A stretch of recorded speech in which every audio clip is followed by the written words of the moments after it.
अस्सलाम वालेकुम नाज़रीन, आप देख रहे हैं उर्दू वायरल और एनपीजी मीडिया और मेरा नाम यासिर शमून खान है। ज़मान पार्क से तकरीबन 2 फरलांग के फासले के ऊपर इस वक्त मैं खड़ा हूँ। मसला पुलिस यहाँ पर इस वक्त अपने दस्तों के साथ खड़ी है। एसपी साहब भी खड़े हैं, डीआईजी साहब आगे हैं, वो अपने काम देख रहे हैं। आप देख सकते हैं कि पुलिस ने यहाँ पे घेराव कर रखा है, लेकिन पाकिस्तान तहरीक इंसाफ ने एक नया ऐलान कर दिया है कि इस रैली को पोस्टपोन कर दिया है। उन्होंने कहा कि कल फिर इसकी तैयारी की जाएगी, यानी कि अब ये शहर मैदान जंग बना रहेगा।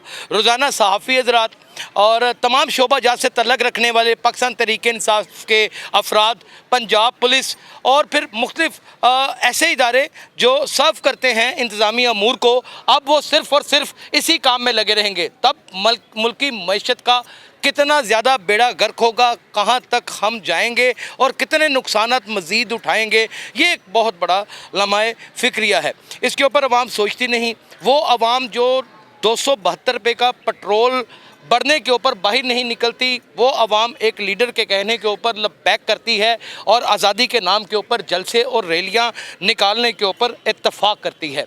कौन सी आज़ादी जो पहले मैसर नहीं थी, आज एक जलसे या रैली के साथ मैसर हो जाएगी?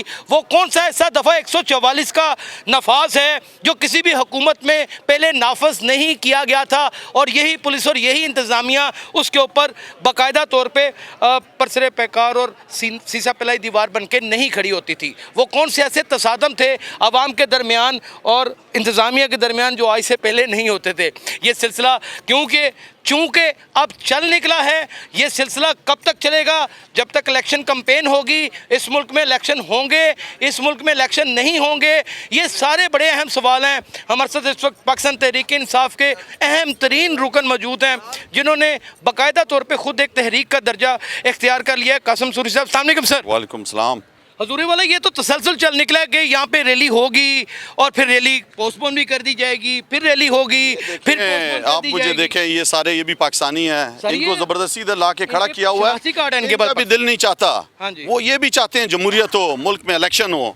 इनको जबरदस्ती इनको इस्तेमाल किया जा रहा है और मैं समझता हूं कि इनको इस्तेमाल नहीं करना चाहिए। ये भी पाकिस्तानी हैं, ये पुलिस वाले, इनको जबरदस्ती ला के इधर खड़ा किया हुआ है। दफा 144 लगा दिया, इसके पास क्या इख्तियार है दफा लगाने का? इलेक्शन अनाउंस हो चुका है, इलेक्शन अनाउंस होने के बाद इसके पास क्या है? ये जो आपका बैठा हुआ है यहाँ पे डमी वजीर आला जो है, ये जो बुज़दिल ऊपर बिठा दिया गया है इम्पोर्टेड सरकार ने, तो मैं समझता हूँ कि ये जुल्म ख़त्म होगा। हम रोडों पे हैं अभी भी, आपके सामने लोग निकलना चाहते हैं, लोग पुरअमन तरीके से रैली करना चाहते हैं। लेकिन आज बाकायदा तौर पे मुस्लिम लीग नून की कन्वेंशन के नाम पे गुलबर्ग में एक बाकायदा बहुत बड़ा जलसा इनकाद किया जा रहा है। दफ़ा 144 की खिलाफ वर्जी नहीं है वो?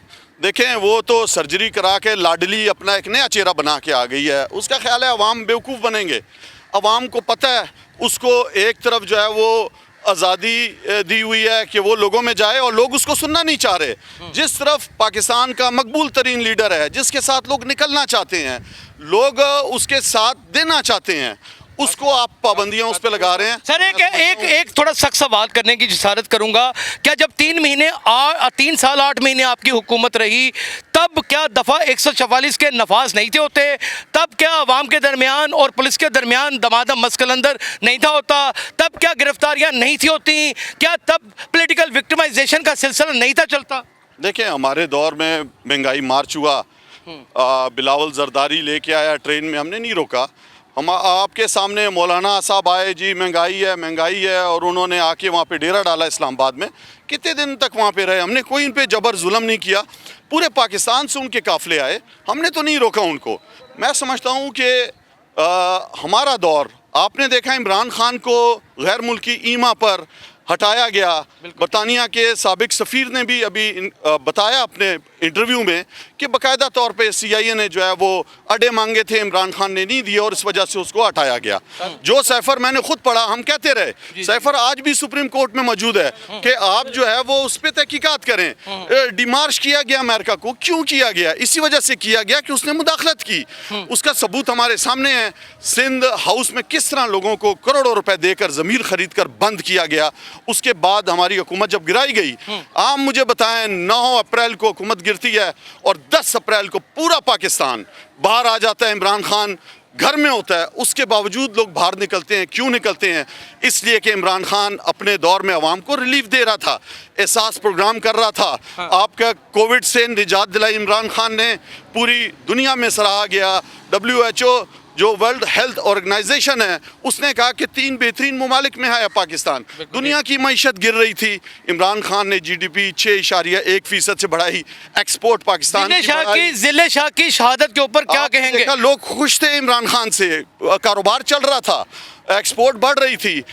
आज आप देखें पाकिस्तान का क्या हाल कर दिया। 10 माह के अंदर इन्होंने पाकिस्तान को मईशी तौर पर दिवालिया कर दिया है। अपनी 1100 अरब रुपए की चोरियां बचा ली हैं।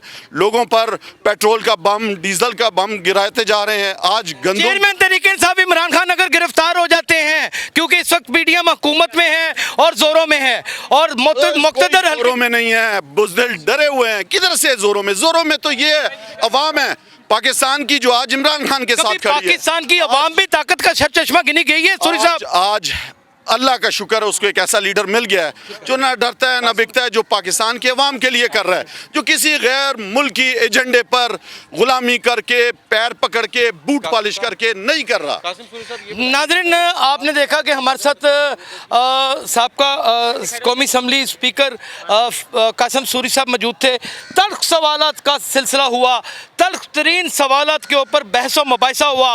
उन्होंने अपने दौर की बाकायदा तौर पर कारकर्दगी का भी पूरे का पूरा जायजा लेते हुए पूरा अहाता कर दिया, और फिर उन्होंने ये भी बता दिया कि ये सिलसिला तब तक चलता रहेगा जब तक PDM हुकूमत अपनी हरदर्मी से बाज नहीं आएगी। आज उर्दू वायरल NPG से इतना ही। अपना बहुत ख्याल रखिएगा।